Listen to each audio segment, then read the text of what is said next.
সুবিশাল ভোজনালয়, সুবিশাল শিবিৰ, 800 বিপণী, 1000 সেৱা বাহিনী। যুদ্ধকালীন প্ৰস্তুতিৰে উদুলি মুদুলি এতিয়া এৰালতলী। 1200 বিঘা মাটিকালি সামৰি যোৰহাটৰ মবন্ধাৰ এৰালতলী পথাৰৰ বৈষ্ণৱ পণ্ডিত সোণাৰাম চুতীয়া সমন্বয় ক্ষেত্ৰত শ্ৰীমন্ত শংকৰদেৱ সংঘৰ 94 সংখ্যক বাৰ্ষিক অধিৱেশনৰ প্ৰাক্ষণত অহৰ্নিশে চলিছে প্ৰস্তুতি। লক্ষ লক্ষ ভকত বৈষ্ণৱ দৰ্শনাৰ্থীক আদৰিবলৈ বিশাল আয়োজনেৰে সাজু হৈছে উদযাপন সমিতি। অধিৱেশনলৈ মাত্ৰ 7টা দিন আছে। এই 7টা দিনত আমাৰ গোটেই যিখিনি আন্তঃগাঁথনি, এই গোটেই কথাখিনি আমাৰ ইতিমধ্যে এটা তীব্ৰ গতিত আমাৰ কামবিলাক হৈ আছে। যুদ্ধকালীন তৎপৰতাতে আমাৰ সেই যিখিনি আধৰুৱা কাম, সেই কামবিলাক কৰি আছে আৰু সকলোৱে নিজ নিজ দায়িত্বলৈ 35খন উপসমিতিয়ে তেওঁলোকৰ সভাপতি সম্পাদকে প্ৰমুখ্য কৰি বিষয়ববীয়াসকলে ইয়াতে থাকি লৈ তেওঁলোকে দিন ৰাতি কাম কৰিছে। বিভাগবিলাক আহি আমাক ইয়াত তৎপৰতাৰে সকলো কাম চোৱা চিতা কৰিছে। আমাৰ অসম চৰকাৰৰ মন্ত্ৰী বিষয়াসকলো আহি পেলাই ইয়াত আমাৰ তেখেতসকলে দিন ৰাতি ইয়াতে সকলো কথাৰ বুজ লৈছে। অধিৱেশনলৈ মাজত মাথো এটা সপ্তাহ বাকী থকা অৱস্থাত অন্তিম প্ৰস্তুতিত ব্যস্ত আয়োজকসকল। 30খন উপসমিতিৰ তত্বাৱধানত চলিছে সামগ্ৰিক ব্যৱস্থাপনা। যোৰহাট জিলা আয়ুক্ত, আৰক্ষী অধীক্ষকেও নিৰীক্ষণ কৰিছে কাম কাজ।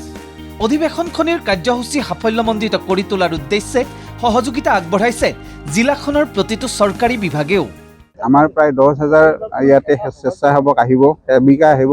তেওঁলোকে ইয়াত থকাৰ কাৰণে আমি এটা সুবিশাল এটা শিবিৰ এটা বনাইছোঁ। গতিকে তেখেতসকলে ইয়াত থাকি পেলাই আমাৰ গোটেই পৰিৱেশটো, আমাৰ গোটেই অধিৱেশনখনক চোৱা চিতা কৰিব বা নিয়ন্ত্ৰণত ৰাখিব।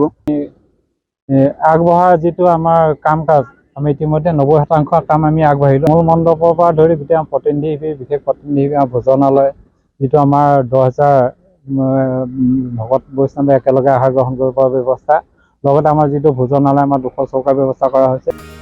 বিভিন্ন জিলাৰ লগতে বহিৰাজ্যৰো ভকত বৈষ্ণৱ দৰ্শনাৰ্থীৰ সমাগম ঘটিবলগীয়া অধিৱেশনস্থলীত নিৰ্মাণ প্ৰায় সম্পূৰ্ণ হৈছে সুবিশাল ভোজনালয়, সভাগৃহ, শিবিৰ, তোৰণ আদিৰ। 250 ফুট দৈৰ্ঘ্য আৰু 20 ফুট প্ৰস্থৰে নিৰ্মাণ কৰা হৈছে 200টা শিবিৰ। অতিথি আপ্যায়নৰ বাবে সাজু হৈছে প্ৰায় 10,000 সেৱা বাহিনী। পূৰ্ণগতিত চলিছে 600 পৃষ্ঠাৰ 1200 স্মৃতিগ্ৰন্থৰ প্ৰকাশৰ কাম। আহক এই 6, 7, 8 আৰু 9 ফেব্ৰুৱাৰীত যি আমাৰ ইয়াত এৰালতলী পথাৰত আমাৰ অধিৱেশন ভাগি হ'ব, তাত সকলোৱে পূৰ্ণ সহযোগ কৰক আৰু আমাক আশীৰ্বাদ দিয়ক, যাতে আমি গুৰুজনাৰ এই যিখিনি বাণী বা যিখিনি সংস্কৃতি, সেই সকলোখিনি যাতে আমি গোটেই বিশ্বত বিয়পাই দিব পাৰোঁ। এই পদ যি পুণ্য তীৰ্থ বৈকুণ্ঠ ধামত আহি আমাক যাতে কৃতাৰ্থ কৰে, আমাৰ ইয়াতে পদধূলা দি আমাক কৃতাৰ্থ কৰে, সেই আশাৰে আমি ভকত বৈষ্ণৱসকলৰ শ্ৰীচৰণত ভক্তিপূৰ্ণ সেৱা জনাই আশাৰে আমি হেঁপাহেৰে বাট চাই আছোঁ। অধিৱেশনৰ প্ৰস্তুতি পৰ্বৰ সমান্তৰালকৈ এৰালতলী পথাৰত এতিয়া প্ৰতিদিনে চলিছে নাম প্ৰসংগ।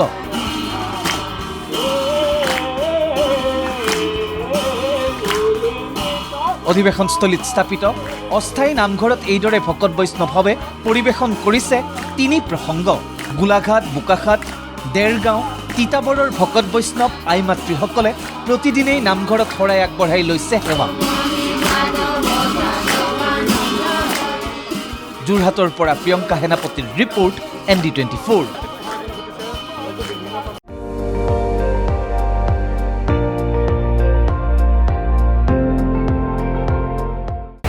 আপুনি চাই আছে ND24, সৰ্বশ্ৰেষ্ঠ নহয়, সৰ্বোত্তমৰ দৌৰ।